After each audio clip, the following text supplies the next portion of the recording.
So hello and welcome everyone. मैं हूं Sandeep Bhansali, digital आजादी का रचयिता। मैं निकल पड़ा हूं एक मिशन पर। मैं हेल्प करना चाहता हूं कम से कम 10 लाख लोगों को कि वो डिजिटल मार्केटिंग का एजुकेशन पाएं, उसे इंप्लीमेंट करें, उसे इस्तेमाल करें और उसे इस्तेमाल करके उसकी सहायता से कुछ पैसे कमाएं। I want to help at least 1 million people learn, implement, and earn by the power of digital marketing. मैं निकल पड़ा हूं इस मिशन पे और चाहता हूं आप लोगों का साथ। जी हां, आप लोग। और अगर आप लोग मेरे इस थॉट के साथ, मेरे इस मिशन के साथ रेजोनेट करते हैं तो चैट में डालिए वूहू। आज का ये सेशन थोड़ा स्पेशल है। आज एक ऐसा सब्जेक्ट मैं सबके साथ डिस्कस करने वाला हूं जो मुझे ऐसे लगा कि काफी इंपॉर्टेंट है और मुझे सिर्फ मेरे इनर सर्कल मेंबर्स के साथ ही नहीं, पर डिजिटल आजादी के पेज के जितने भी फॉलोअर्स हैं, जितने भी मेरे साथ जुड़े हुए लोग हैं फेसबुक पर, क्यों ना मैं उनके साथ ये शेयर करूं। इसीलिए ये एक छोटा सा एक्सपेरिमेंट जहां मैं आप लोगों को मेरे व्यूज और मेरे जो मेंटोर हैं सैम ओवेंस, जिनसे ये मैंने सीखा है, उनके कुछ व्यूज आपके साथ शेयर करूंगा और चाहूंगा कि आप मुझे इस पर रिस्पॉन्स दें। आप मुझे बताएं कमेंट्स में, चैट में कि आपको इस बारे में क्या लगता है कि ये कितना सही है, कितना गलत है, और जो नॉलेज और जो वैल्यू मैं अभी आपको देने वाला हूं ये कितनी यूजफुल है। आइए शुरू करते हैं। आज हम बात कर रहे हैं डिसीजन मेकिंग की, निर्णय लेना। जी हां, एक इतना इंपॉर्टेंट कॉन्सेप्ट, इतना इंपॉर्टेंट सब्जेक्ट जिसके बारे में अक्सर कोई बात नहीं करता, इसके बारे में कोई नॉलेज ज्यादा अवेलेबल नहीं है, इसकी कोई टेक्निक किसी से शेयर नहीं करता। लेकिन सोचिए थोड़ा सा, ये कितना इंपॉर्टेंट सब्जेक्ट है, कितना इंपॉर्टेंट टॉपिक है। हम हमारी लाइफ में जिस भी मुकाम पर आज हैं या जहां से गुजर रहे हैं या जहां पहुंचना चाहते हैं, ये पूरी जर्नी हमारे डिसीजंस से कंट्रोल होती है। You are where you are because of your decisions, because of the choices we make in our life. जो डिसीजंस हमने इससे पहले लिए थे, उस वजह से आज हम जहां हैं वहां हैं। और आज जो डिसीजंस हम लेने वाले हैं, ये तय करेंगे कि हम हमारी मंजिल की तरफ चलेंगे या कहीं बहक जाएंगे। इतने इंपॉर्टेंट होते हैं डिसीजंस, छोटे छोटे डिसीजंस। आज कितने बजे उठना है, क्या खाऊंगा, क्या पीऊंगा, क्या पहनूंगा, कहां जाना है, किससे मिलना है, किससे बात करनी है, किसकी अपॉइंटमेंट है, क्या काम करना है, क्या पेंडिंग है, कहां किसे अप्रोच करना है, किससे फोन पर बात करनी है। कितने सारे डिसीजंस होते हैं हमारे अंदर जो हम रोजमर्रा सुबह उठने से लेकर पूरे दिन में लेते हैं। इन डिसीजंस का क्या कोई लॉजिक है, क्या कोई साइंस है, क्या कोई टेक्निक है कि इन डिसीजंस को कैसे लिया जाता है? आइए डिस्कस करेंगे। मैं आप लोगों के साथ मेरी स्क्रीन शेयर कर रहा हूं, मेरा माइंड मैप, जहां पे थोड़ा सा डीप चलेंगे इसके अंदर। Decision taking, yes, I hope मेरी स्क्रीन आप सब लोगों को दिख रही है। हम बात कर रहे हैं डिसीजन टेकिंग की। Why is decision making important? जैसे कि मैंने अभी आपको बताया, you are where you are because of the decisions you took. Decisions will take you to your goal. Decisions जो अभी हम लेंगे हमारी लाइफ में, ये डिसाइड करेंगे कि क्या हम हमारे गोल की तरफ जा रहे हैं या नहीं। लेकिन ये डिसीजंस कैसे लिए जाते हैं, कैसे लेने चाहिए? तो इन्हें मेरे जो गुरु हैं, जिनसे मैं ये सीख रहा हूं, सैम ओवेंस, उन्होंने 3 पार्ट में इसे डिवाइड किया है। ओके, ये नॉलेज कुछ मेरा पर्सनल है, कुछ मैंने मेरे टीचर, मेरे मेंटोर से सीखा हुआ है, और मैं इसकी खिचड़ी आपके सामने पेश कर रहा हूं क्योंकि इसमें बहुत सारे मेरे पर्सनल लाइफ के एग्जांपल्स मैंने ऐड किए हैं जो मेरे साथ रेजोनेट होते हैं। ओके, कैसे लेते हैं डिसीजंस? इन्हें हम 3 पार्ट में डिवाइड करेंगे। सबसे पहला part, reduce load. Reduce load, बोझा कम करो। इसका मतलब क्या है, समझाता हूं। मेरा यह मानना है कि हमारे अंदर ताकत या पावर जो है वो हर दिन के लिए एक लिमिटेड होती है। हम कुछ काम करते हैं, हम हमारी एनर्जी, हमारी स्ट्रेंथ हम स्पेंड करते हैं, और जब थक जाते हैं रात को तो दोबारा सो जाते हैं। क्यों? क्योंकि हम अपनी बॉडी को रिपेयर करते हैं, उस एनर्जी को हम, उस स्ट्रेंथ को हम रीगेन करते हैं। Okay, in the similar fashion, इसी तरीके से डिसीजन टेकिंग का जो पावर हमारे अंदर होता है, जो ताकत, जो बुद्धि हमारे अंदर होती है, वो भी हर रोज लिमिटेड होती है। इसीलिए कहता है कि जो इंपॉर्टेंट डिसीजन है वो सुबह उठकर फर्स्ट हाफ में लेने चाहिए, जो इंपॉर्टेंट डिसीजन है, क्योंकि आप फ्रेश होते हो, आप अच्छा सोच पाते हो, आपकी बुद्धि जो है वो जागृत होती है, और आप सही डिसीजन ले सकते हैं। शाम को जब आप थकते हैं तो आपका डिसीजन मेकिंग का जो एनर्जी है वो कम हो जाती है, आपका पावर कम हो जाता है। तो हमें हमारी ये जो एनर्जी है डिसीजन मेकिंग की, इसे कॉन्जर्व करना है, और इसे कॉन्जर्व करने के लिए जहां हम इसे स्पेंड करते हैं वो चीजें कम करनी पड़ेंगी, हमें हमारा बोझ कम करना पड़ेगा। आइए देखते हैं इसके अंदर क्या है। 6 तरीके बताता हूं कि बोझ कैसे कम किया जाता है, how to reduce your load. सबसे पहले भाई, कम डिसीजन लो, मेक फ्यूअर डिसीजंस। जैसे मैंने कहा आपसे अभी कि हमारे अंदर जो ताकत है डिसीजन लेने की वो बहुत ही लिमिटेड है, और जितनी ये स्ट्रेंथ आप खर्च करने जाओगे उतनी आपको आगे चल के ये कम पड़ेगी। तो डिसीजन जो है वो कम लेने चाहिए। कैसे कम लेंगे? डिसीजन का एक फटीग होता है, कंटाला, फटीग यानी कंटाला आता है। हर रोज बार बार वही डिसीजंस ले लेके एक टाइम पे यार आप परेशान हो जाते हो। यार आप अपनी मम्मी से भी कह देते हो, आपको जो करना है करो यार, मुझसे क्यों पूछ रहे हो? आप अपने बिजनेस में अपने बॉस के साथ, अपने कलीग्स के साथ बाद में इरिटेटिंग हो जाते हो कि बस हो गया, मुझसे मत पूछो। क्या ये आपने कभी अनुभव किया है? This is called decision fatigue. और डिसीजन फटीग को अगर अवॉइड करना है तो कम डिसीजन लेना जरूरी है। सुबह उठते ही हम लोग कई बार ये सोचते हैं कि आज क्या पहनना है, स्पेशली फीमेल्स, लेडीज, विमेन।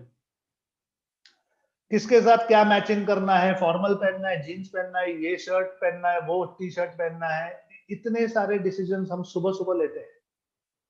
हम सुबह सुबह सोचते हैं नाश्ते में क्या खाना है, दोपहर को क्या खाना है, रात को क्या खाना है, ब्रेकफास्ट क्या करूंगा, ब्रंच क्या करूंगा। मैं चाहता हूं कि अगर आपको अच्छे डिसीजंस लेने हैं तो आप अपने डिसीजन मेकिंग की जो एनर्जी है, जो बुद्धि है, जो ताकत है, उसे कॉन्जर्व करें। और ये जो छोटी छोटी चीजें होती है, कपड़े की तरह या फूड की तरह, इन्हें अवॉइड कीजिए। Just stop taking this decisions.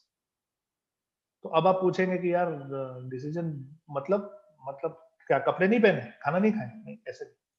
Be logical, युक्ति।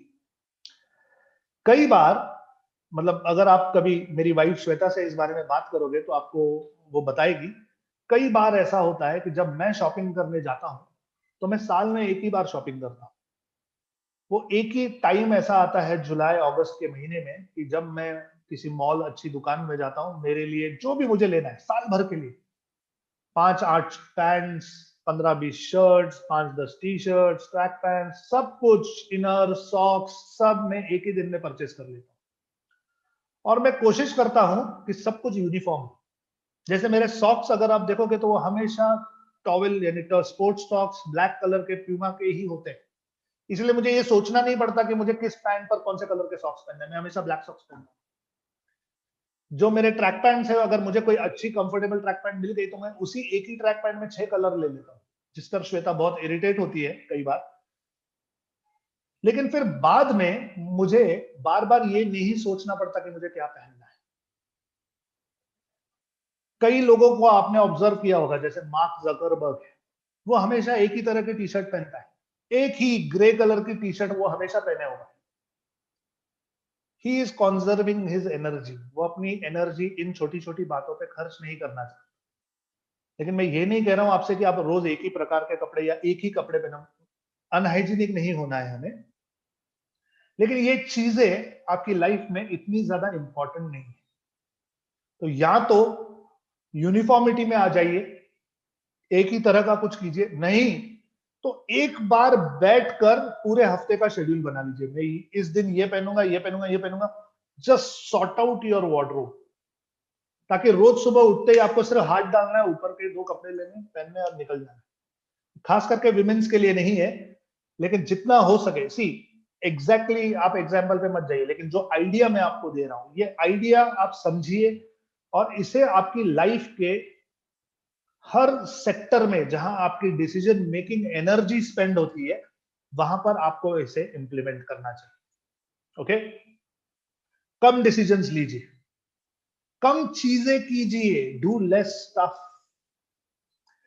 कई बार क्या होता है कि हमें सब कुछ करना होता है, हमें हमारा काम भी करना होता है, हमें जिम में भी जाना होता है, हमें हमारे फ्रेंड्स से भी मिलना होता है, रात को पार्टी में भी जाना होता है, रिलेटिव्स के साथ भी जाना है, पेरेंट्स को भी टाइम देना है, गर्लफ्रेंड बॉयफ्रेंड हस्बैंड वाइफ को भी टाइम देना है।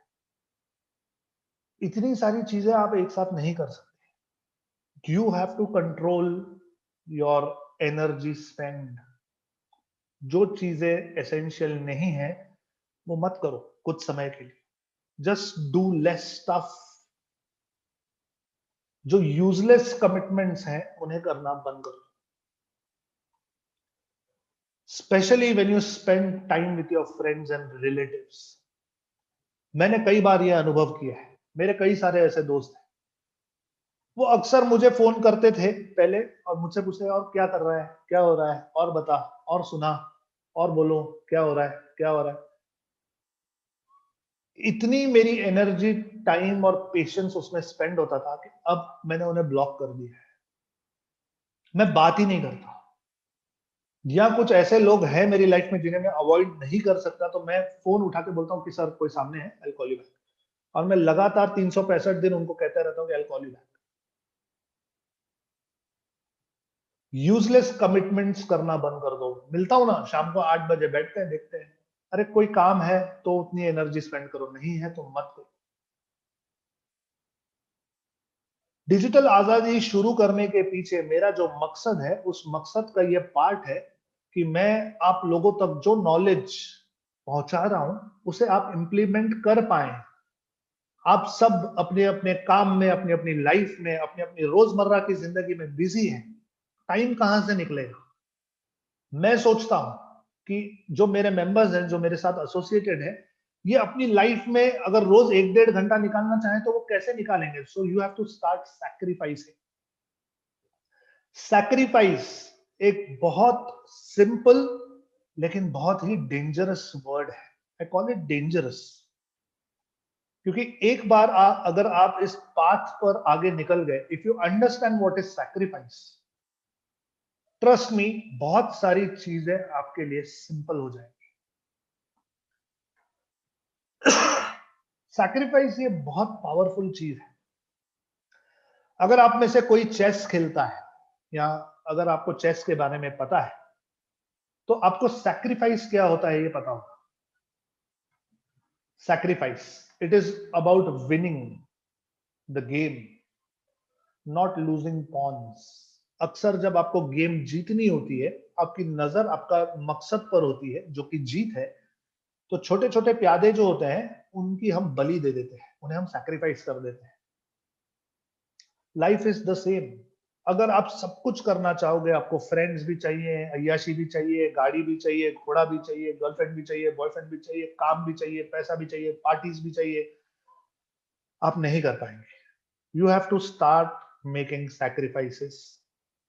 कई सारी चीजें जो यूजलेस है आपकी लाइफ में, उन्हें ना कहना शुरू करो।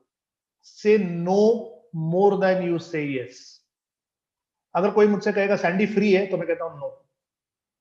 कोई मुझसे कहेगा यार तू आएगा इधर, मैं कहता हूं नो। मेरे मुंह से सबसे पहले नो निकलता है आजकल। क्यों? क्योंकि मैं पहले नो बोल के फ्री हो जाता हूं और फिर सोचता हूं कि क्या सच में जरूरी है। पहले मैं नो बोल देता हूं तो सामने वाले की कोई एक्सपेक्टेशन बढ़ती नहीं। एक बार नो बोल दिया, फिर मैं सोचता हूं कि यार क्या करना चाहिए, सच में जरूरी है, तो मैं उसको बोलूंगा नहीं यार चल ठीक है, चल करते हैं। You have to say more no than yes.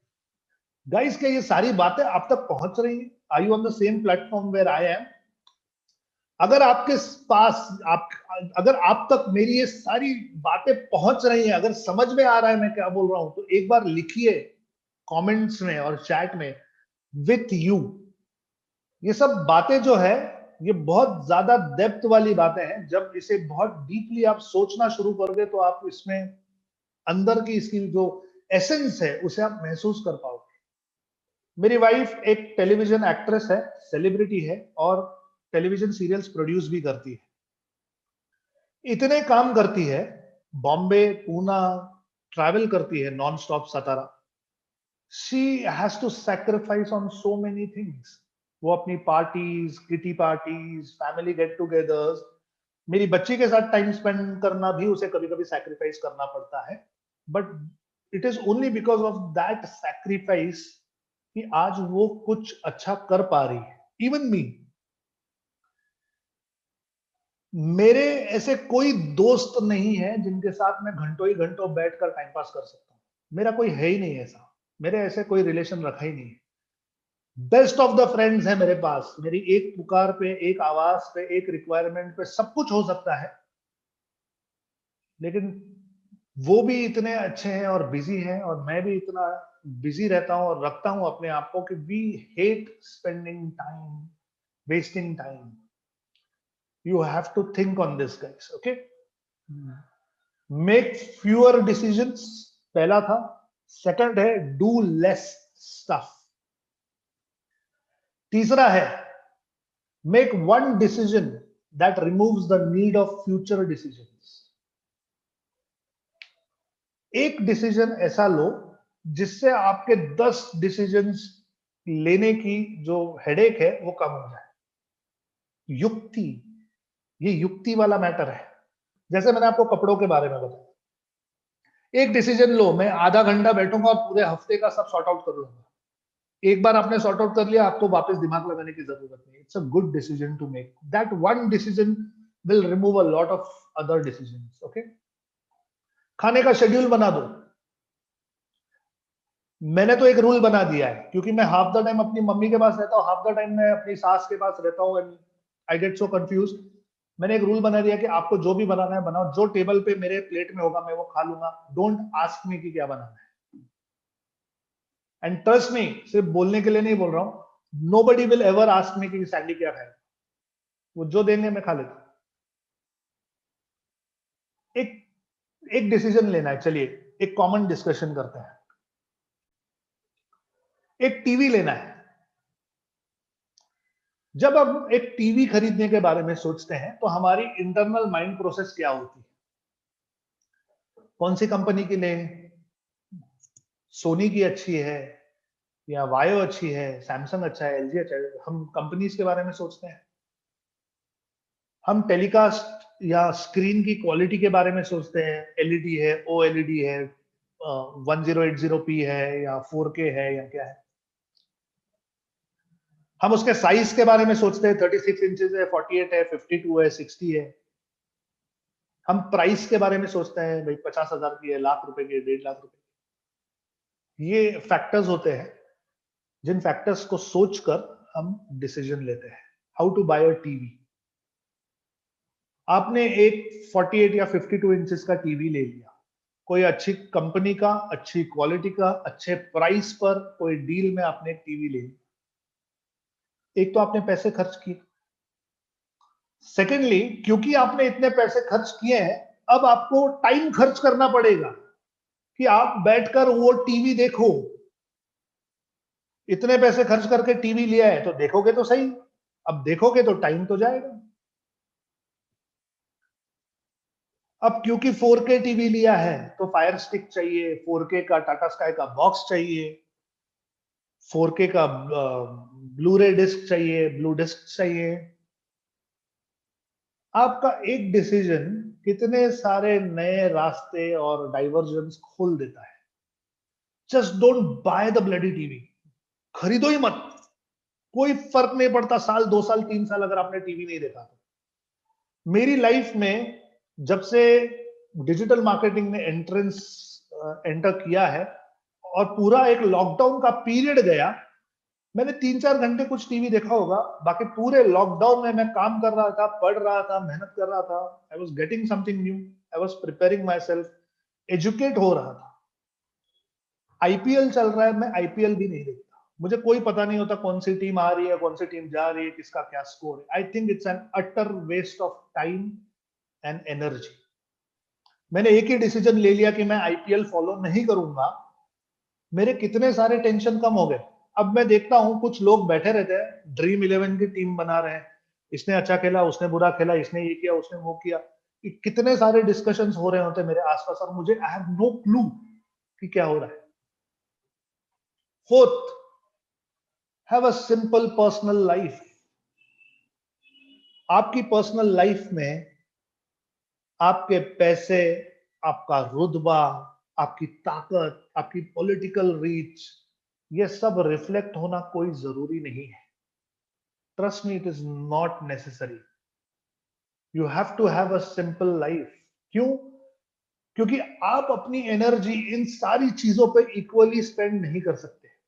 आपने कभी कोई स्पोर्ट्स स्टार देखा होगा, कोई स्पोर्ट्स पर्सन, जैसे कि माइक टाइसन का एक एग्जांपल देता हूं मैं आपको. माइक टाइसन जो बॉक्सिंग में वर्ल्ड चैंपियन रह चुके हैं, जब वो शिखर पर थे, पीक पर थे अपनी परफॉर्मेंस के, उन्होंने अपनी लाइफस्टाइल चेंज कर दी. He got into wrong things, wrong parties, wrong people, started spending a lot of money. और उसका रिजल्ट ये हुआ कि उनकी परफॉर्मेंस वीक होने लगी. He went down the hill. हर स्पोर्ट्समैन जाता ही है, but this was the main reason for him to come down, and he went broke. कंगाल हो गए वो वन पॉइंट ऑफ टाइम पर. Same happens with Mukesh Ambani, Anil Ambani. आप आज भी मुकेश अंबानी से का कोई भी इंटरव्यू देखो, आपको उस आदमी की सिंप्लिसिटी आपको पता चलेगी.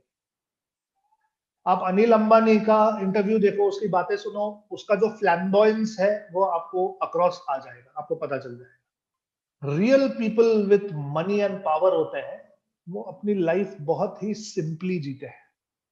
जो ताकत और जो एनर्जी आपके अंदर है उसे चैनलाइज कीजिए अपने गोल तक पहुंचने में, ना कि अच्छे खादी के कपड़े पहने, यहाँ सोना पहना, वहां सोना पहना, ये महंगी गाड़ी ले ली, वो इतनी इस पार्टी में चले गए, वहां इतना खर्च कर दिया. It's useless.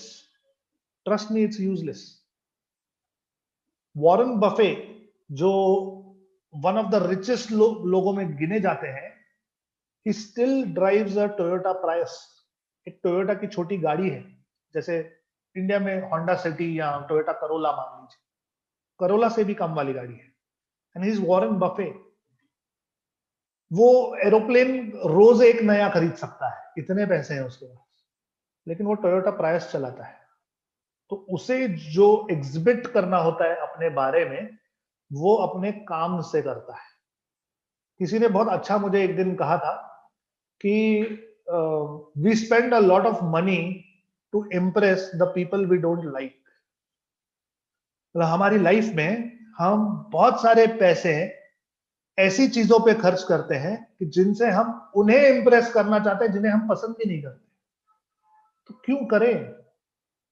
Have a simple personal life, have a simple girlfriend, have a simple boyfriend, have a simple wife, have a simple husband. आप अपनी लाइफ में प्रोफेशनल फ्रंट और पर्सनल फ्रंट, दोनों फ्रंट्स पर कॉम्प्लेक्सिटी में नहीं जी सकते.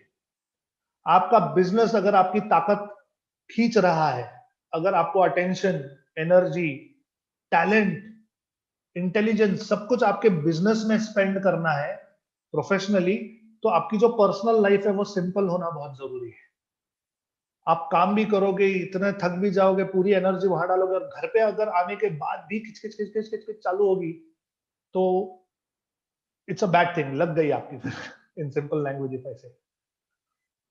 तो आपका जो सोलमेट है, आपके जो बेटर हाफ है, या अगर आप शादीशुदा नहीं है तो आपके जो पेरेंट्स है या सिबलिंग्स हैं, अब जरूरी नहीं है कि हर किसी को वैसा ही बेटर हाफ या बॉयफ्रेंड गर्लफ्रेंड या माँ बाप या सिबलिंग्स मिलेंगे, बट अगर नहीं है कंपैटिबल, तो उन्हें कंपैटिबल बनाना पड़ेगा.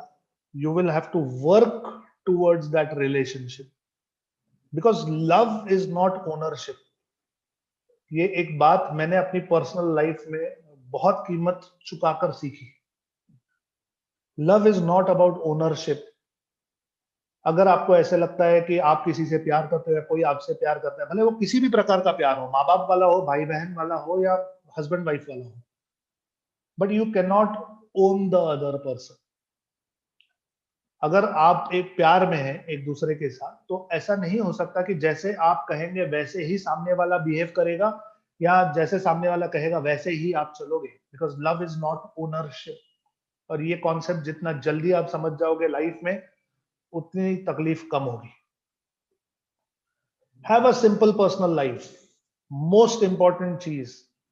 अपनी लाइफ जितनी हो सके उतनी सिंप्लिसिटी से जिए, अच्छी चीजें कीजिए, कोई प्रॉब्लम नहीं, but try and make it simple. I'm not saying cheap. Let it be expensive, but make it simple. And there is a difference between the two concepts. अब have a low maintenance partner. जी हाँ, इसके बारे में मैंने अभी आपसे बात की। Love isn't ownership. और अगर लो मेंटेनेंस पार्टनर नहीं है तो चेंज कीजिए, चेंज नहीं कर सकते तो take action. You have to work, you have to talk, go for some counselling, या जो भी करना है करो, लेकिन जब तक ये प्रॉब्लम्स आप अपनी लाइफ से सॉल्व नहीं करोगे, आगे नहीं बढ़ पाओगे। Trust me on this. Limit your personal surface area. इसका मतलब क्या होता है? मानकर चलिए एक कैनवस, एक पेंटिंग का कैनवस, एक कैनवस है जिसपे आप पेंटिंग करते हो। अब वो कैनवस सामने रखा है और पेंट उड़ रहा है, कोई गिरा रहा है पेंट रूम में, तो कैनवस के ऊपर पेंट गिरेगा, ऑब्वियस। ओके, अब ये जो कैनवस है जो ऐसे रखा है, इसको ऐसे कर दो, इसको सीधा रख दो, आड़ा नहीं। अगर ये सीधा होगा और कोई पेंट गिराएगा तो उस पर कितना पेंट गिरेगा? कम गिरेगा। लॉजिक समझ रहे? आपकी पर्सनल लाइफ में भी आपको अपने आप को ऐसे रखना है, ऐसा नहीं। इसका मतलब समझिए, अगर आप अपना सरफेस एरिया कम करोगे तो कम चीजें आकर आपकी सरफेस एरिया पे रुकेंगी। सरफेस एरिया कम कीजिए। समझिए सरफेस एरिया क्या होता है। हम जब पार्टीज में जाते हैं, that is our surface area. जब आप पार्टीज में जाते हो, लोगों से मिलते हो,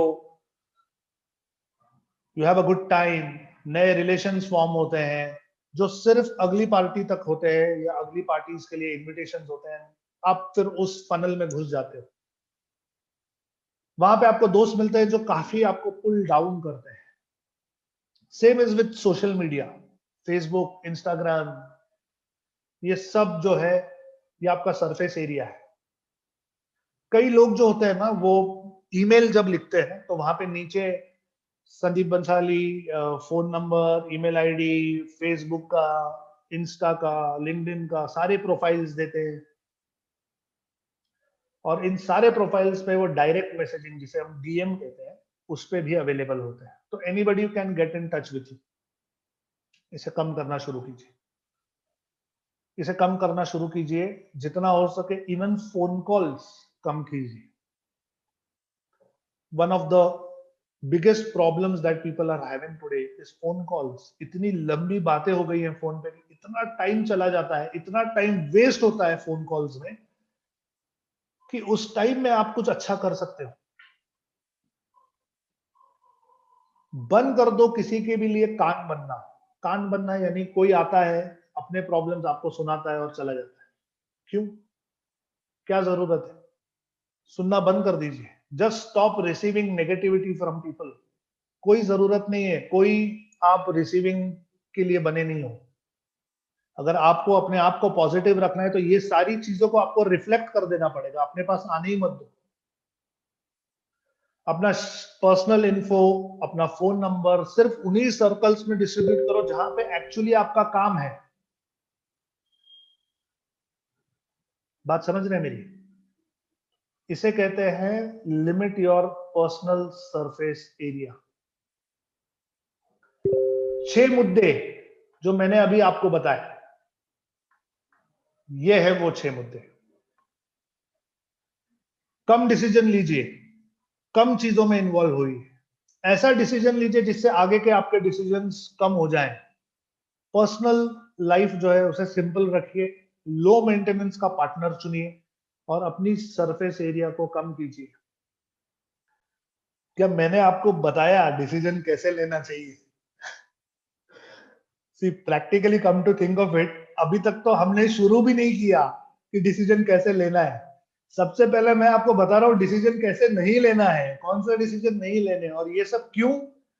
कि डिसीजन लेने के लिए जो एनर्जी आपके अंदर होनी चाहिए, जो बुद्धि, सद्बुद्धि, ताकत, पेशेंस, एक्यूरेसी जो आपके अंदर होनी चाहिए, वो कैसे होगी? अगर इतनी सारी चीजों में आपकी एनर्जी खर्च होगी, तो जो important, critical, life turning decisions जो हैं, वो आप कैसे ले पाओगे?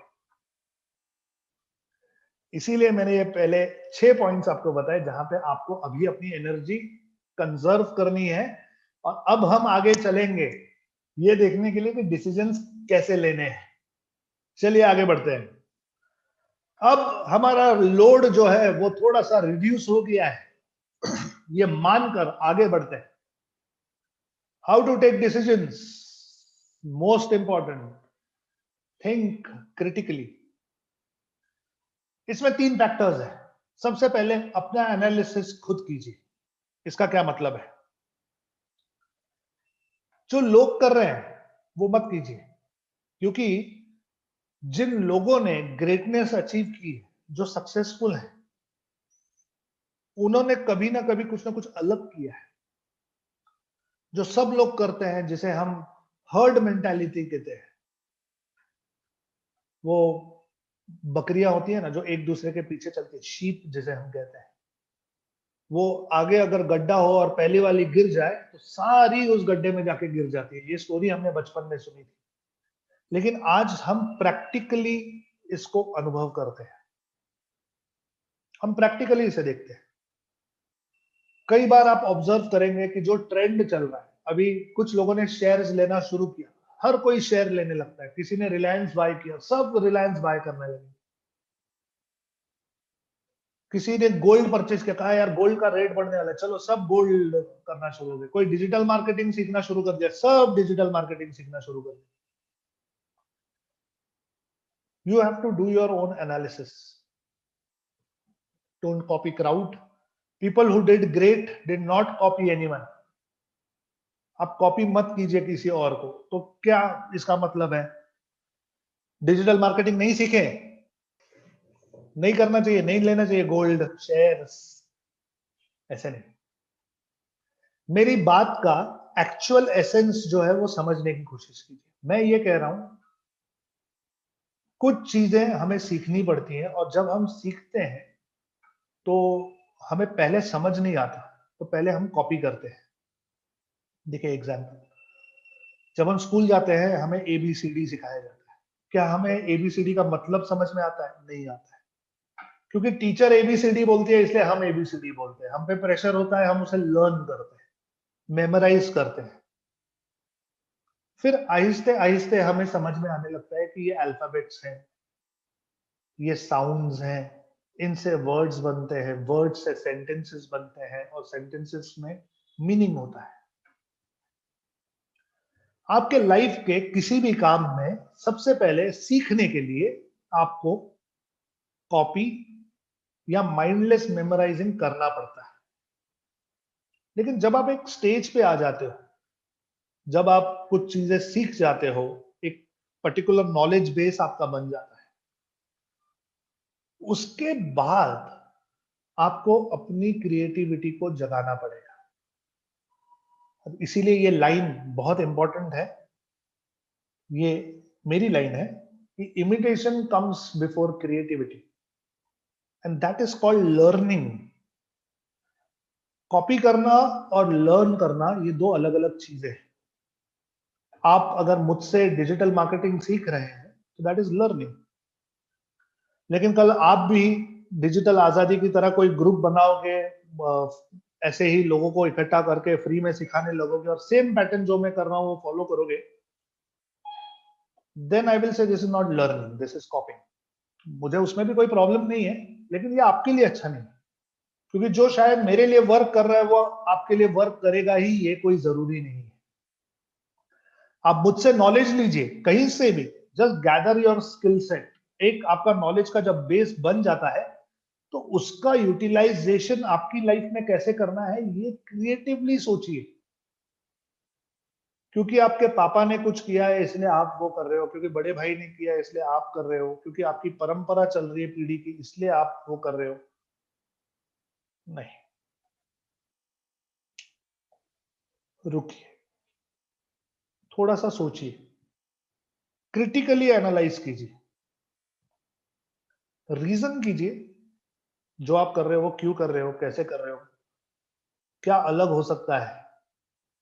अपने आप को थोड़ा समय दीजिए, थोड़ा बैठिए अपने आप, अपने साथ, and just start thinking critically. Go deep, go deep, find your creativity. आपकी लाइफ में आपके प्रिंसिपल्स होना बहुत जरूरी है। Principles matter. आपके जो कोर वैल्यूज हैं उन्हें आइडेंटिफाई कीजिए। जैसे आज डिजिटल आजादी में मैं जो ये बताता हूं, सत्य प्रेम सेवा, युक्ति शक्ति भक्ति, तन मन धन, ये जो प्रिंसिपल्स है ये मेरे लाइफ प्रिंसिपल्स है। ये मैंने अब जब डिजिटल आजादी बनाने का सोचा तब नहीं मैंने बनाया, ये पहले दिन से मेरे अंदर है। ये सिर्फ अब मैंने उन्हें मटेरियलाइज किया है। आपकी कोर वैल्यूज आपके साथ होना बहुत जरूरी है। इसका एग्जांपल देता हूं, मिनिमम वायबल वेडिंग। आता हूं इस पे, बताता हूं ये क्या है। मेरी वाइफ श्वेता और मैं जब बॉम्बे में मिले, जब हमने शादी करने का सोचा, तो शादी एक एक्स्ट्रा एक्स्ट्रा बहुत ही बड़ा इवेंट होता है किसी के भी लाइफ में। लेकिन मैं पर्सनली सिंपलिसिस्ट हूं। मैं सिंपल तरीकों से काम करने में इंटरेस्ट रखता हूं। तो जब श्वेता के साथ मैंने ये डिस्कस किया, तो मैंने उसे कहा कि एक मिनिमम वायबल वेडिंग करेंगे। मिनिमम वायबल वेडिंग मतलब जो एसेंशियल है वो करेंगे और जो एसेंशियल नहीं है वो नहीं करेंगे। अब कैसा डिसाइड करेंगे भाई एसेंशियल क्या है? क्योंकि शादी ये एक पवित्र रिश्ता है, हम हिंदू हैं, तो हमें हमारे जो रीति रिवाज है, जो वैदिक पद्धति है, उनका मान रखना है। और कहीं ना कहीं हम दोनों के अंदर ये था कि होनी चाहिए तो प्रॉपर होनी चाहिए। तो चलो, पंडित आ गया, अग्निकुंड आ गया, फेरे आ गए, ड्रेसेस आ गई, हो गया। अब 5 स्टार होटल जरूरी है? मैंने कहा नहीं, 5 स्टार होटल जरूरी नहीं, एक कोई भी अच्छी डिसेंट सी जगह should do the job. Okay, किसे किसे बुलाना है? हमने ये सोचा कि हम उन लोगों को बुलाएंगे जिनके साथ हमने पिछले 1 साल में बात की है। तो हमने मतलब सिर्फ मैंने और श्वेता ने तो नहीं, of course marriage is a family affair. तो मैंने mummy papa Dinesh, same Shweta के साइड पे हमने उनको बिठाया और कहा कि यार आपने पिछले 1 साल में जो जो आपने लिस्ट बनाई है 1,000 लोगों की, 1,000 लोगों की लिस्ट थी हमारे शादी में जो आने वाले थे। मैंने कहा इससे आपने कब लास्ट बात की थी पापा? बोले यार ये तो पता नहीं, कट। और श्वेता की तरफ से और मेरी तरफ से सब मिला के there were 200 people who attended our wedding. और मेरी टोटल शादी का खर्च 2007 साल में 2007 में 2.5 लाख रुपया था। बहुत धूमधाम सब कर सकते थे हम, लेकिन उस समय भी मेरा और श्वेता का ये थॉट प्रोसेस था कि हम सिंपलिसिस्ट हैं, हमें मिनिमम वायबल वेडिंग करनी है। अब मैं अपने आप को बोस्ट नहीं कर रहा हूं, लेकिन आपको प्रैक्टिकली बताने की कोशिश कर रहा हूं कि ये सारी चीजें कहां जाती हैं। ये मेरे कोर वैल्यूज हैं, ये मेरे कोर प्रिंसिपल्स हैं, और इन्हीं के हिसाब से मैं डिसीजंस लेता हूं। कई लोग बोलते हैं यार पैसे वेस्ट मत कर, ये मत कर, वो मत कर, ठीक है। और जब एक्चुअल उनके लाइफ में ऐसा कोई इवेंट आता है, तो आप देखोगे तब उनको घोड़ी भी चाहिए होती है, बैंड बाजा भी चाहिए होता है। They want to spend for no reason. तो ये मिनिमम वायबल जो है, ये जो सिंपलिसिस्ट है, ये आपका कोर प्रिंसिपल होना चाहिए। अगर है तो उस बेसिस पर आप डिसीजन ले पाओगे। अब कोर वैल्यूज, कोर प्रिंसिपल्स हर किसी के अलग हो सकते हैं, हर किसी के अलग होते हैं।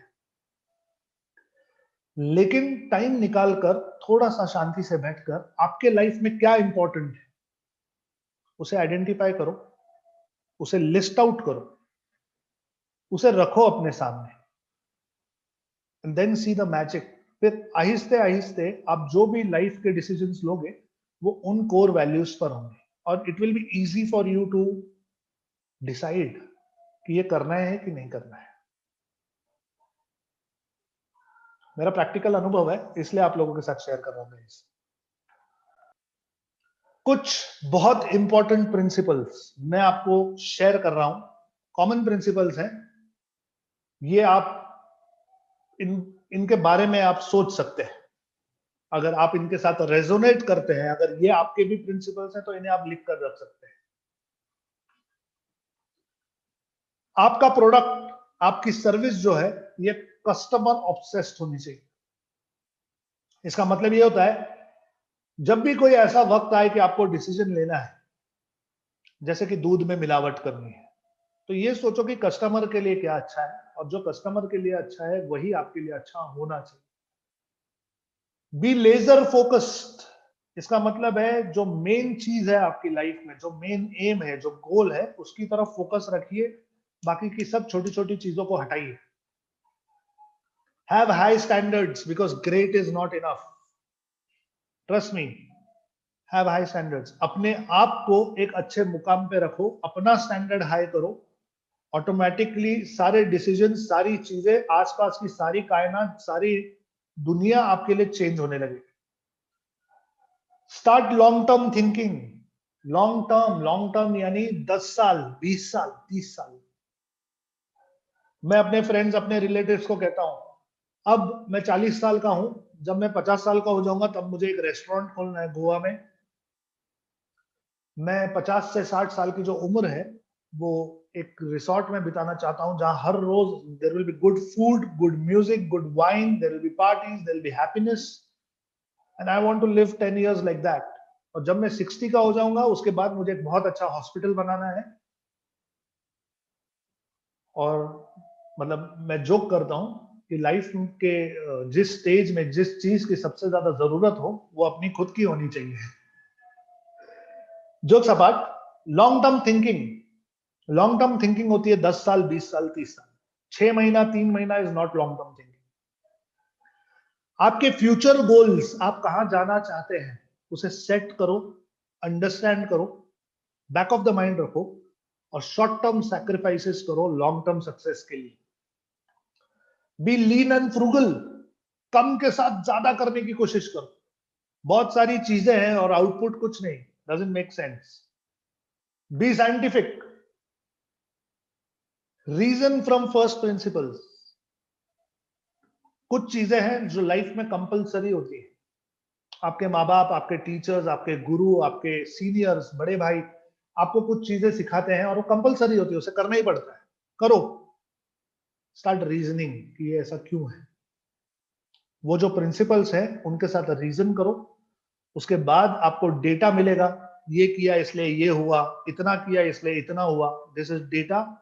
उस डेटा को लो, उसको एनालाइज करो, टेस्ट करो, अब आइटरेट करो। अगर उसके बाद आपको लगता है ये सही नहीं है, then have confidence and strength to say कि नहीं, मैं इसको चेंज करूंगा। Okay, go all in. अगर कोई चीज डिसाइड की है तो घुस जाओ, फुल ताकत, कमिटमेंट, इनिशिएटिव लेकर बस घुस जाओ। जब तक घुसोगे नहीं तब तक रिजल्ट नहीं आएगा।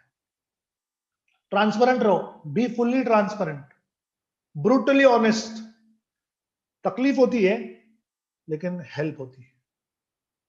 शुरुआत में कड़वा लगता है लेकिन सच की ताकत बहुत बड़ी है। बी फुल्ली ट्रांसपेरेंट, कुछ फर्क नहीं पड़ता। मैं तो यहां तक लोगों को बोलता हूं कि चोरी चोरी तब होती है जब पकड़ी जाए, तब तक होशियारी होती है। क्वेश्चन एवरीथिंग, पूछो सवाल, ऐसा क्यों। और मेरे मेंटर सैम ओवेंस ने एक बहुत अच्छी लाइन कही जो प्रिंट हो गई मेरे दिमाग में, that is nothing is secret in pursuit of truth. Secret समझते हैं आप, ये भगवान का है, इसको मत पूछो, इसके बारे में सवाल भी मत करो, अपशकुन होगा, ये सब सीक्रेट है। लेकिन आप सच की खोज में है तो देयर इज नथिंग सीक्रेट। आप हर किसी चीज के लिए सवाल पूछ सकते हो। यू कैन आस्क कि ऐसा क्यों। ये कुछ कॉमन इंपॉर्टेंट प्रिंसिपल्स हैं जो मैंने आप लोगों के साथ डिस्कस किए।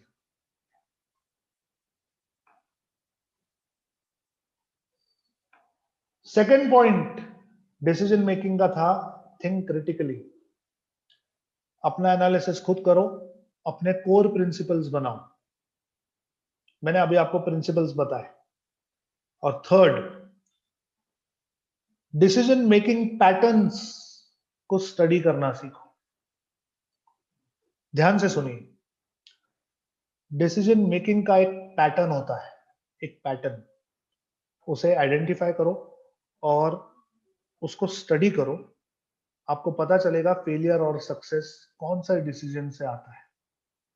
इसको थोड़ा एलॉबरेट करता हूं।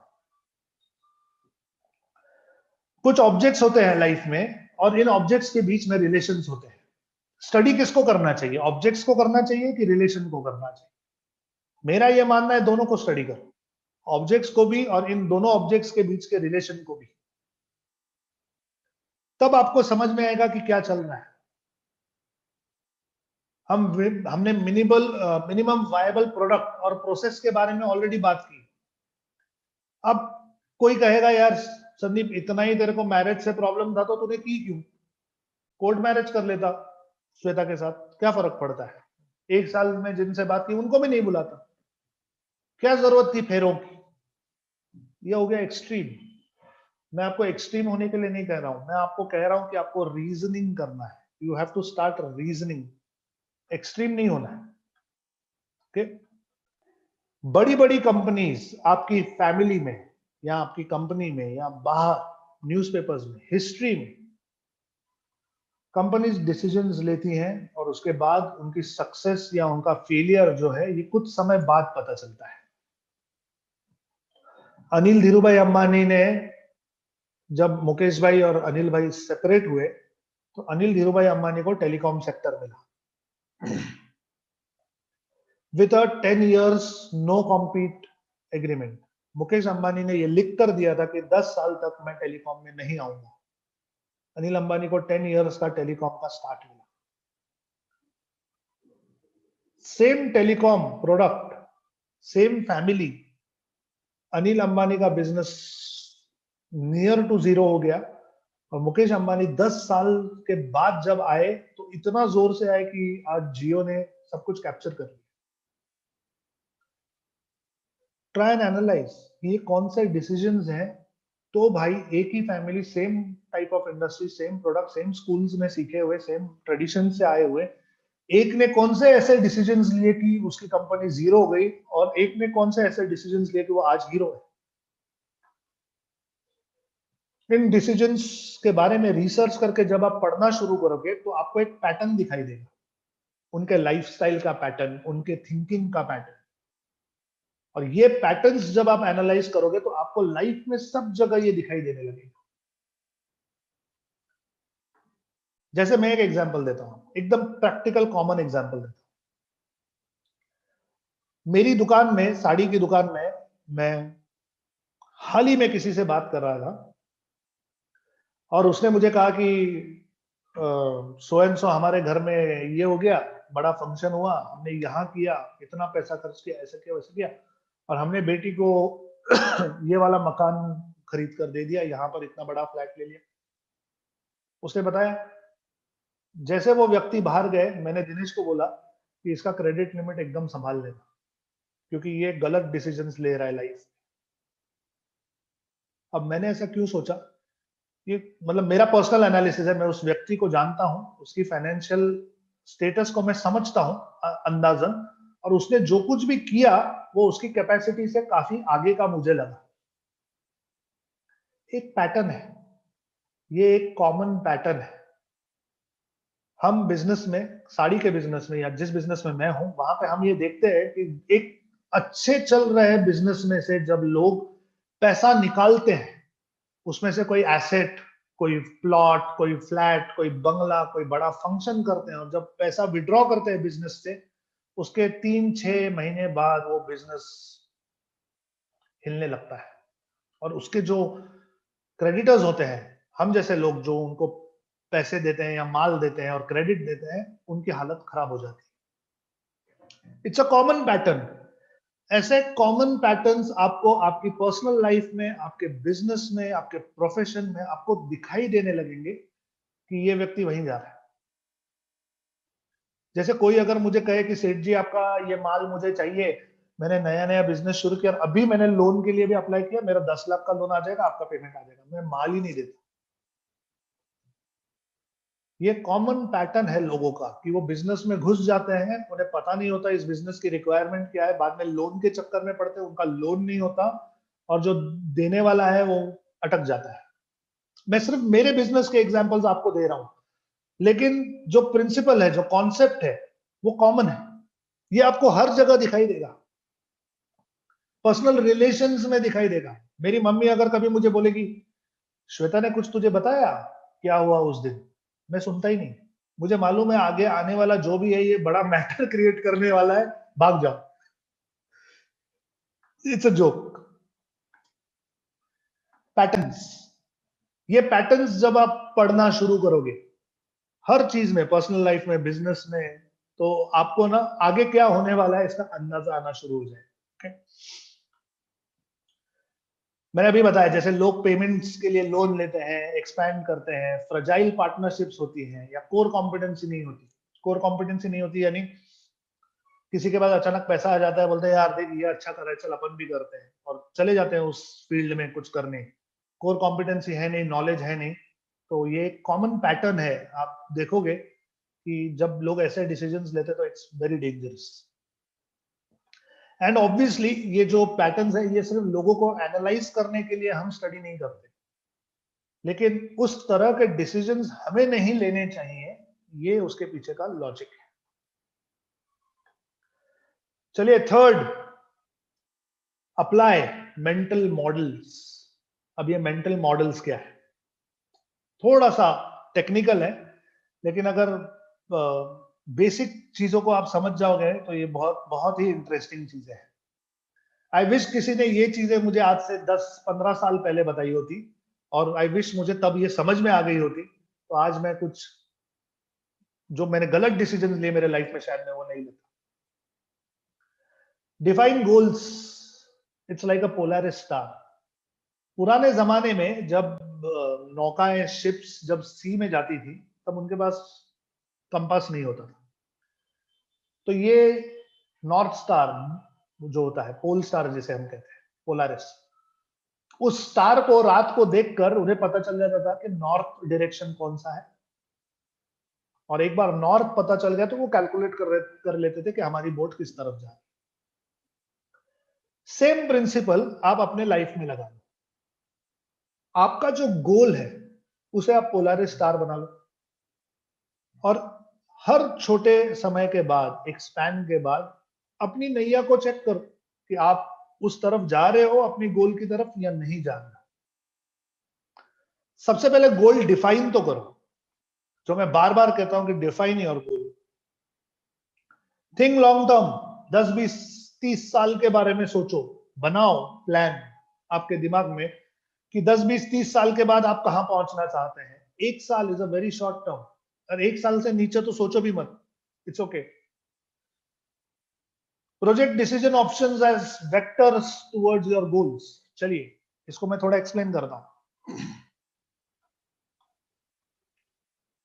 Current state, desired state, think how all your decisions are behaving with respect to your. आप अभी जिस स्थिति में है इसे आपका करंट स्टेट कहिए।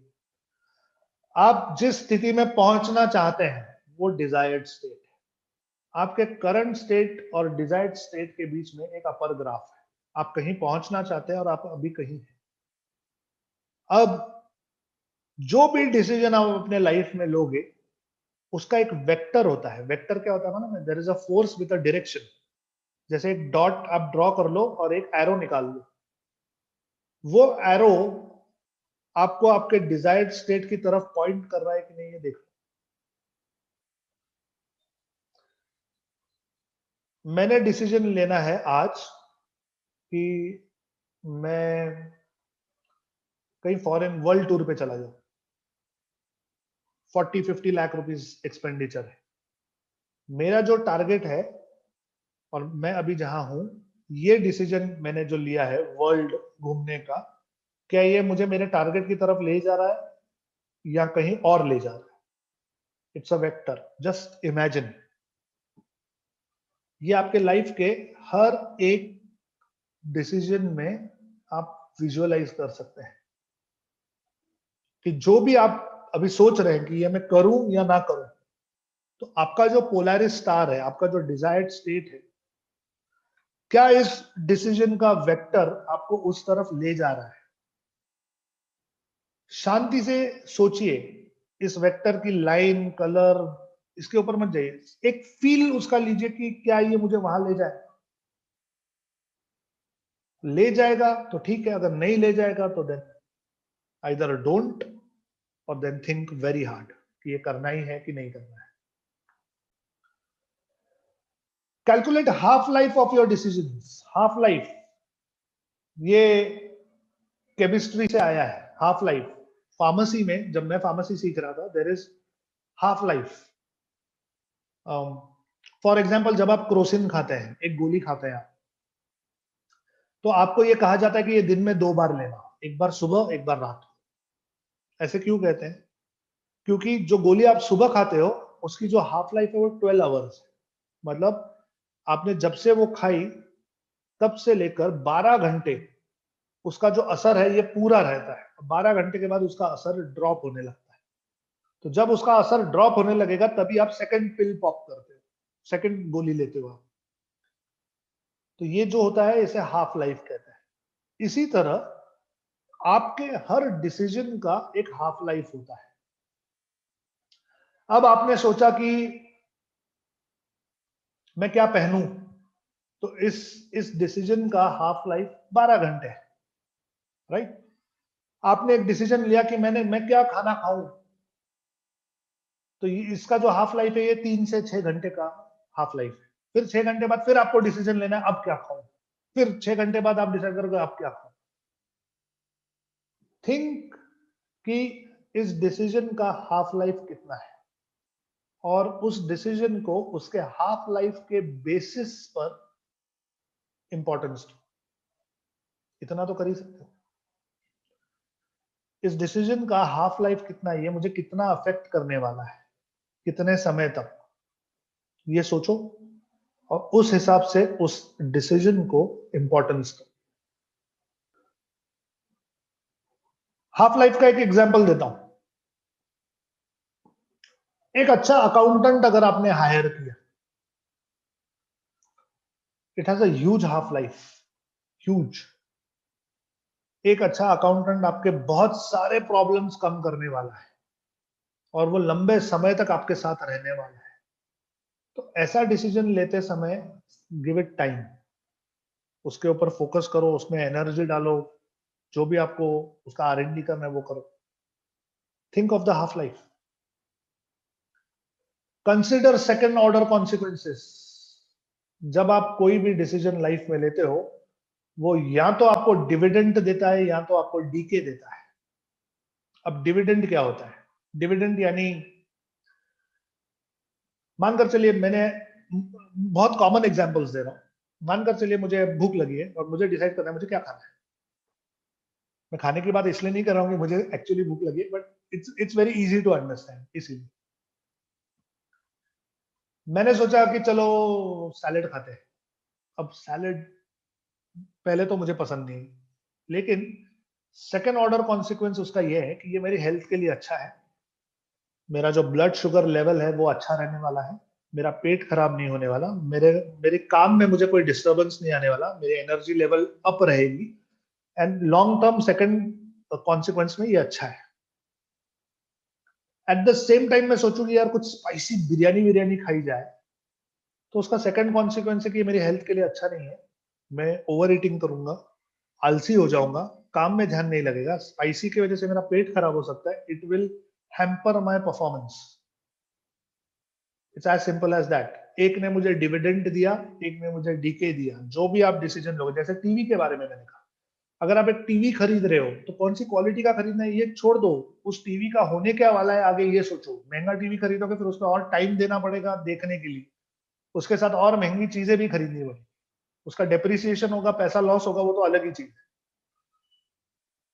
आपके डिसीजन का जो सेकेंड ऑर्डर कॉन्सिक्वेंस है वो डिविडेंड है कि डीके है, ये एनालाइज करो। नेक्स्ट, डिविडेंड एंड डीके में क्या था? और good decisions will pay you back multiple times. जैसे मैंने सैलड के बारे में कहा, हेल्थ अच्छी, प्रॉब्लम नहीं। Hiring good people, very important aspect. हमारे बिजनेस में, हमारी लाइफ में हम कई बार लोगों को हायर करते हैं। किसे हायर करना चाहिए, किसे नहीं करना चाहिए? आप अपने आप को ए मानिए, आपकी जो कैपेसिटी है, कैपेबिलिटी है, that is a.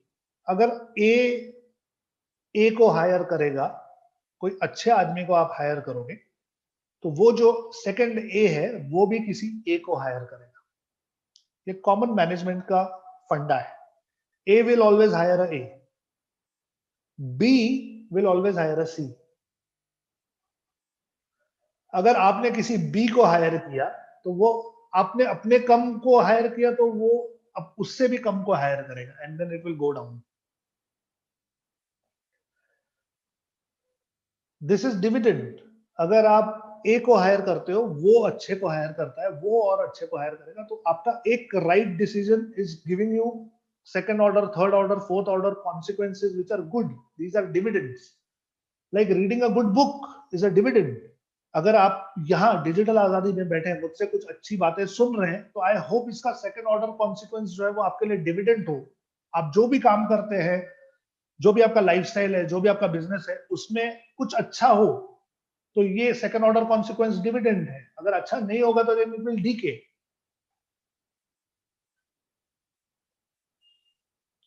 Trust me, bad decisions, अगर आप डीके वाले डिसीजंस ज्यादा लोगे लाइफ में, you will bleed to your death. मतलब इट्स अ डायलॉग है, लेकिन इसका असली मतलब है कि आपका आपका ग्राफ नीचे जा रहा है अगर आप डीके की तरफ जा रहे हैं। Consider dependencies and sequencing. इसका मतलब क्या होता है? जब हम चेस खेलते हैं, जो ग्रैंड मास्टर होता है, जो एक्सपर्ट होता है चेस में, आप हमेशा देखते हैं कि उसने एक चाल चली। जब वो एक चाल चलता है तो वो 10 चाल आगे का सोच रहा होता है। उसका फोकस उसके एंड गोल पे होता है, जो कि जीतना है। These are sequencing and dependencies. कई बार मैंने देखा है बहुत अच्छे अच्छे ऑर्गेनाइजेशंस में 30-35 करोड़ का टर्नओवर है, और अभी भी अकाउंटिंग जो है वो एक्सेल पे किया जाता है। इतना माल बेचा, इतना माल आया, सब एक्सेल पे मेंटेन होता है। एक सिंपल सॉफ्टवेयर लगाना, जो डिपेंडेंसी है आपकी एक्सेल पे, उसे हटा दो। एक एक सिंपल टैली जैसा सॉफ्टवेयर आप डाल दो, आपकी कितनी सारी डिपेंडेंसी कम हो जाती है। These are the decisions that you should take.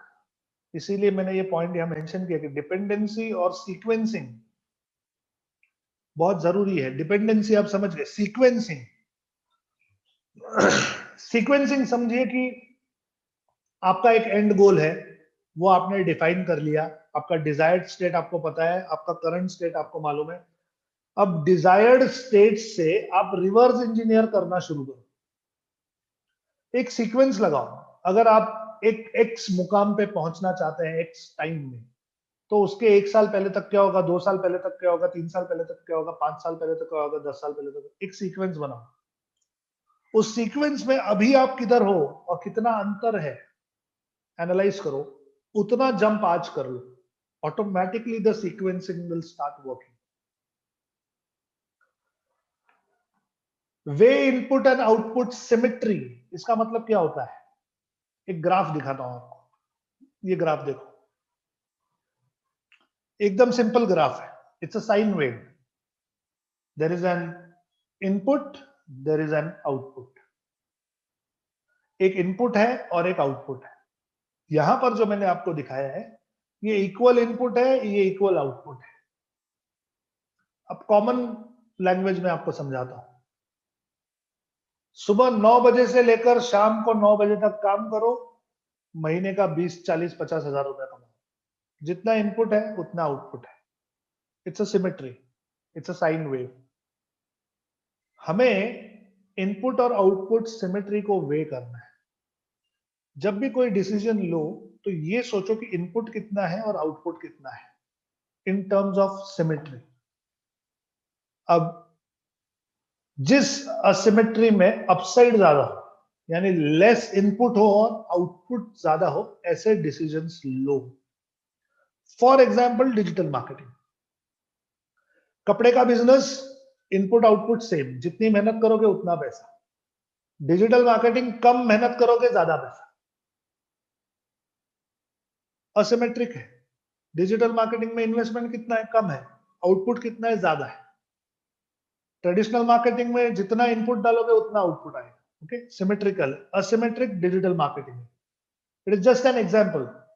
तो ऐसे आप अपने लाइफ में हर डिसीजन का सिमेट्री स्टडी कर सकते हो। ऐसे डिसीजंस लो जिसमें 20% एफर्ट में 80% रिजल्ट्स आए, और ट्रस्ट में ऐसी चीजें होती है। हाल ही में मैं किसी से बात कर रहा था, बिजनेस की बात चल रही थी, तो हम कह रहे थे कि ये फला बिजनेस है, इसमें इतने करोड़ की इन्वेस्टमेंट है या इतने लाख रुपए लगाने पड़ेंगे, और ये है, और 15% ROI है, ऐसा है। उसने कहा यार संदीप भाई ये क्यों करे यार अपन। आपको मालूम है एक 50,000 रुपए की वड़ा पाव की गाड़ी जो आदमी लगाता है, वो दिन का 3 से 4 हजार रुपए का बिजनेस करता है, दिन का 2,000 रुपए कमाता है।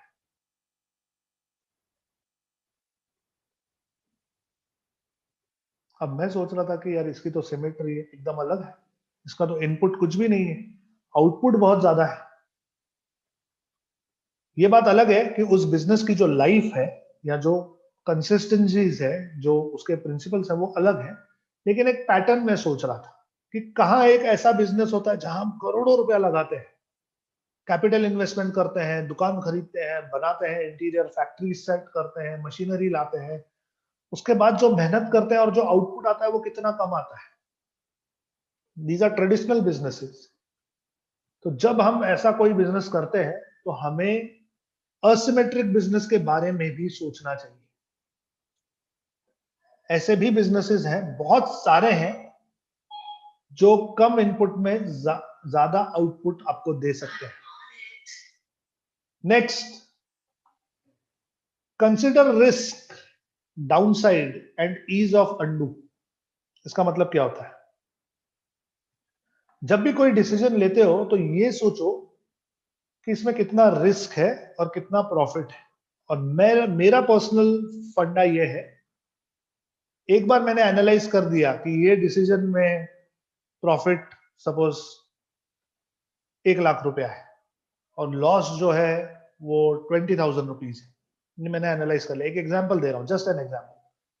प्रॉफिट जो है वो 1 लाख रुपया है और लॉस अगर मेरा होगा तो 20,000 रुपीज होगा। ये अगर मेरा कैलकुलेशन है, हो गया, सब हो गया, अब डिसीजन लेना है, तो मैं इसको एक रेशियो लगाता हूं। मैं मेरा प्रॉफिट जो है वो हाफ कंसिडर करता हूं और मेरी रिस्क जो है वो डबल कंसिडर करता हूं। तो 1 लाख का अगर प्रॉफिट मैं सोच रहा हूं कि होगा, तो मैं उसका हाफ लिखता हूं, यानी 50,000 रुपीज। और मेरी जो रिस्क है वो 20,000 रुपीज की, तो मैं उसको डबल करता हूं कि 40,000 रुपीज की risk. half your profit, double your risk, and then see if you are still in profit, go ahead. छोटी छोटी जो रिस्क होती है लाइफ में, उसे लेने में ना डरना नहीं चाहिए। अगर आप कंप्लेसेंट हो जाएंगे, अगर आप जिस स्थिति में है उस स्थिति में आप कायम हो जाएंगे, तो फिर नया कर नहीं पाएंगे। ओके, छोटी छोटी रिस्क लेनी पड़ती है। फॉर एग्जाम्पल, जब मैं डिजिटल मार्केटिंग सिखा रहा था आप लोगों को, तब मैं बार बार आप लोगों से कह रहा था कि एक वेबसाइट बनाओ, एक डोमेन ले लो, एक होस्टिंग ले लो, क्या खर्च होगा? 2-5 हजार रुपया खर्च होगा। कुछ लोगों ने किया, मैक्सिमम लोगों ने नहीं किया। ट्रस्ट में, जिन लोगों ने किया आज उनको वर्डप्रेस में वेबसाइट बनाना आता है, और जिन लोगों ने नहीं किया वो भूल चुके हैं। ये बहुत इंपॉर्टेंट है जो मैं कह रहा हूं। Last option, counteract troughs with inverse curves. थोड़ा सा टेक्निकल है लेकिन इसको मैं आपको समझाता हूं। अभी जो मैंने आपको बात बताई कि इनपुट और आउटपुट का जो सिमेट्री है, जो रेशियो है, उसे एनालाइज करो। अब बहुत सारे बिजनेसेस ऐसे होते हैं जिनमें शुरुआत में बहुत मेहनत करनी पड़ती है, तो उसका जो डाउन कर्व होता है वो शुरू होते ही नीचे चला जाता है, लेकिन आगे चल के वो ऊपर आता है। ऐसा कोई एग्जांपल मालूम है आपको बिजनेस का? For example a software company. अब कोई सॉफ्टवेयर कंपनी जब एस्टैब्लिश होती है तो पहले उसे सॉफ्टवेयर बनाना पड़ता है। तो जब वो सॉफ्टवेयर बनाएगी तो उसका ग्राफ नीचे चला जाता है क्योंकि खर्चे हो रहे हैं, इनकम नहीं आ रहा। So you go on investing, you go on investing, you go on investing, और जब आपका प्रोडक्ट बनता है और वो अच्छा हो तब वो ऊपर आना शुरू होता है। अब इसका रिवर्स सोचो, ऐसा कौन सा बिजनेस है जो फट से प्रॉफिट में चला जाता है, इमीडिएट आपको प्रॉफिट देना शुरू करेगा और बाद में नीचे आएगा? डिजिटल मार्केटिंग अगेन, कम इन्वेस्टमेंट, इमीडिएट प्रॉफिट, ग्राफ ऊपर और फिर नीचे। एक डिसीजन लेने का फैक्टर ये भी होता है कि जब आपका ट्रफ होता है, इसको ट्रफ कहते हैं, जब ये नीचे जाता है और फिर बाद में ऊपर आता है, इट्स अ ट्रफ। जब भी आपके बिजनेस में, आपकी लाइफ में ऐसा ट्रफ हो कि जो इनिशियली नीचे जाएगा और बाद में कभी ऊपर आएगा, जब ऐसा कोई डिसीजन आप ले रहे हो, इमीडिएटली उसी समय उसको एक इनवर्स कर्व के साथ मैच कर लो। साथ ही में कुछ ऐसा करो कि जो आपको कम एफर्ट में ज्यादा पैसा भी दे, and try to average it out. ये थोड़ा टेक्निकल है, थोड़ा सा डीप है, केस टू केस बेसिस पर अलग होता है, लेकिन बहुत पावरफुल है। ये है फंडे डिसीजन मेकिंग के मेरे हिसाब से।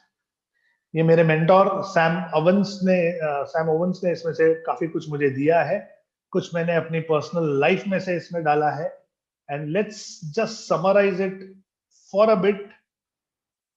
Extremely important mental models, define goals, think long term, project decision option as vectors। Check करो ये डायरेक्शन किस तरफ जा रहा है आपके डिसीजन का। आपके डिसीजन का हाफ लाइफ कैलकुलेट करो, उसके हिसाब से उसे इंपॉर्टेंस दो। हर डिसीजन का second order consequence, third order consequence check करो कि ये डिविडेंड है या डीके है। डिपेंडेंसी और सीक्वेंसिंग के बारे में सोचो। हर डिसीजन में either you can create a dependency, you can evade a dependency, and you can start sequencing. Okay, input और आउटपुट की सिमेट्री को समझने की कोशिश करो। आप कितना दे रहे हो और आपको क्या मिलने वाला है, इसका जो ग्राफ है, इसकी जो सिमेट्री है, इसको असिमेट्रिक बनाओ। कम एफर्ट डाल के ज्यादा आउटपुट कैसे मिलेगा, ऐसे डिसीजंस लेना जरूरी है।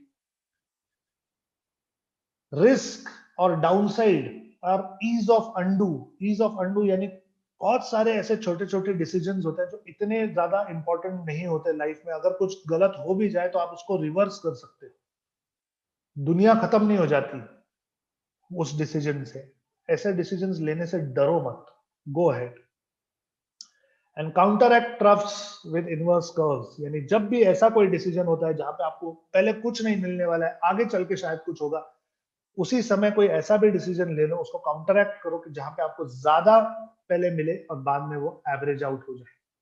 थोड़ा सा थॉट प्रोसेस, थोड़ा सा डिफरेंट।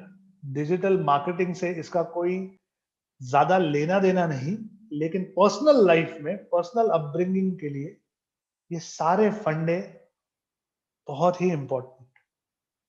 99% ऑफ द टाइम जब भी आपको डिसीजन लेने का समय आता है, आप कौन सा डिसीजन लेते हो मालूम है?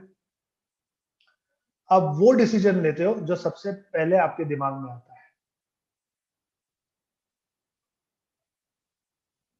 फिर एक बार कह रहा हूं,